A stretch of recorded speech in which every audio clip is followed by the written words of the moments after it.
Hello friends, welcome to my channel miracle of God. जय श्री राम, जय नीम करौरी महाराज जी। बाबा जी की अलौकिक शक्तियाँ बहुत ही निराली होती थीं। कुछ भक्तों को बाबा की शक्तियों का अच्छी तरह ज्ञात था, पता था, पर कुछ भक्त ऐसे थे जिनको बाबा जी की भगवान होने का नहीं पता था, ना बाबा जी के शक्तियों का पता था। परंतु वह बाबा के साथ रहते थे तो धीरे धीरे धीरे उनको सब कुछ ज्ञात हो गया। आइए जानिए एक भक्त की सच्ची कहानी, नीम करौरी महाराज जी की। जानना चाहते हैं तो वीडियो को पूरा देखिएगा। पसंद आए तो लाइक करना, कमेंट में जय श्री राम या नीम करौरी महाराज जी लिखना ना भूलिएगा। और अभी तक आपने मेरे चैनल को सब्सक्राइब नहीं किया है तो प्लीज कर लीजिएगा, ताकि नीम करौरी महाराज जी की सच्ची और छोटी छोटी कहानियां मैं आपके लिए लाती रहूं। वीडियो को पूरा देखिएगा। नीम करौरी महाराज जी के भक्त राधे श्याम बाबा जी के साथ अपने परिवार के साथ बैठे थे। बाबा जी उन्हीं के घर में विराजमान थे। सब बैठे थे, वार्तालाप कर रहे थे।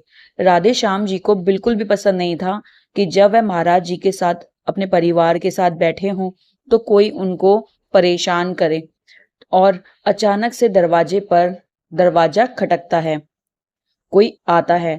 तब राधे श्याम जी कहते हैं कि बाबा कौन हो सकता है। राधे श्याम जी को बाबा जी की अलौकिक शक्तियों का पूरा ज्ञात था, परंतु वह यह प्रश्न इसलिए करते हैं क्योंकि वह चाहते हैं कि अगर कोई अनजान है जिसको जरूरत नहीं है तो वो दरवाजा ना खोले। फिर भी वह महाराज जी से पूछते हैं कि महाराज जी कौन हो सकता है दरवाजे पे। महाराज जी मुस्कुराते हैं और कहते हैं, तुम मेरी परीक्षा ले रहे हो?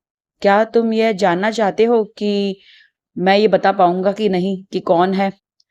फिर भी महाराज जी मुस्कुराकर सारी बात बताते हैं कि दरवाजे पर कौन है। बाबा जी बताते हैं, दरवाजे पर बादशाह वकील का भाई है जो सोलन में काम करता है।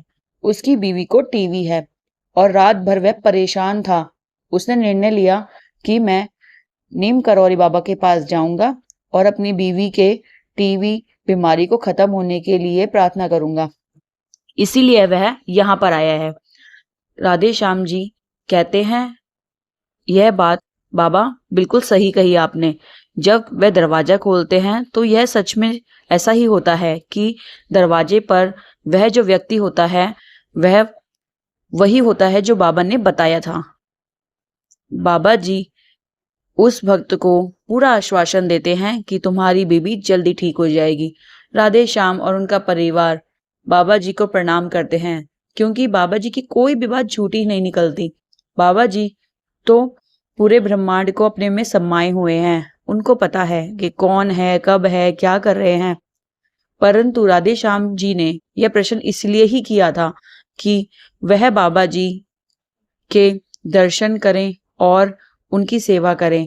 वह नहीं चाहते थे कि किसी भी तरह का विघ्न उनके इस अवसर में आए।